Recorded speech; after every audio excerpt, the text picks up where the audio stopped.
அவருடைய கடந்த காலங்களில் ஒரு அறம் இல்லாமல் அவர் எப்படி நடந்து கொண்டு இருக்கிறார்கள். கடந்த காலங்களில் கொடுங்க. இன்னைக்கு சார் ஒரு ஆளுநரை நம்ம இப்ப நான் சொல்றேன், இப்ப நீங்க நாம ரெண்டு பேரும் ஒரு அவருடைய தரத்தை பத்தி ஒரு சின்ன உதாரணத்தோட சொல்லிக்கிறேன். அவரு நார்த் ஈஸ்ட்ல வேலை பார்த்தாரு. நார்த் ஈஸ்ட்ல வேலை பார்க்கும்போது அவர் செய்த ஒரு மிகப்பெரிய தவறு என்ன தெரியுமா? உலகத்துல எந்த ஒரு ஆளு, அவர் ஒரு பீஸ் கமிட்டிக்கு அவர் ஒரு இன்சார்ஜா போட்டு வச்சிருந்தாங்க. அந்த அங்க இருக்கக்கூடிய நாகா குழுக்களுக்கான அந்த ஒரு பேச்சுவார்த்தை குழுவுல இவர் நடுவில் நின்று மத்தியஸ்தம் பண்ணி 2 பேரும் பேச்சு எழுதி வாங்குறாங்க.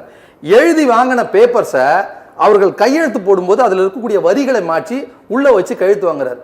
உலகத்துல எந்த ஒரு சராசரி மனிதனும் செய்யக்கூடிய இல்ல இது எல்லா பத்திரிகையிலும் பதிவா இருக்கு. நீங்க எடுத்து பாத்துக்கோங்க. கூகுள்ல போய் நாகா பீஸ் கமிட்டி RN ரவின்னு போட்டா பக்கம் பக்கமா வரும். இப்படி கடந்த காலங்கள்ல எப்படி தமிழக சட்டமன்றத்துல கொடுத்த அறிக்கையை மாத்தி படிச்சாரோ அதே மாதிரி கடந்த காலங்கள்லயும் அவர் இல்ல நான் சொல்றது உண்மை. நான் சொல்றேன் சார், என்ன உண்மைங்கறத நான் சொல்றேன். அவரு கண்ட்ரோல் ஒக்யூட்டரா இருந்தாரு. கரெக்ட். சரியா?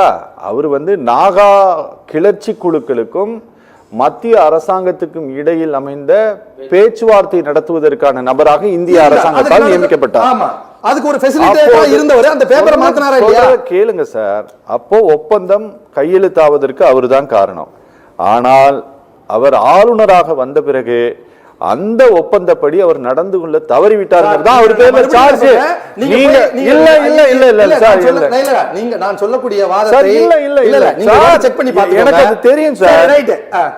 அதுதான் பிரச்சனையே தவிர அவர் ஏற்றுக்கொண்டபடி, அவர் ஒப்புக்கொண்ட ஒப்பந்தப்படி கூட அவர் நடக்கல அப்படிங்கறது அவர் மேல வைக்கப்பட்ட குற்றச்சாட்டு.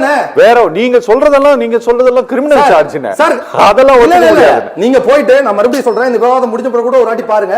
நான் அடுத்த இதுக்குள்ள நான் அதை போக விரும்பல. அடுத்த சுற்றுக்குள்ள நான் அதுக்கான இதையே நான் எடுத்து காட்டுறேன்.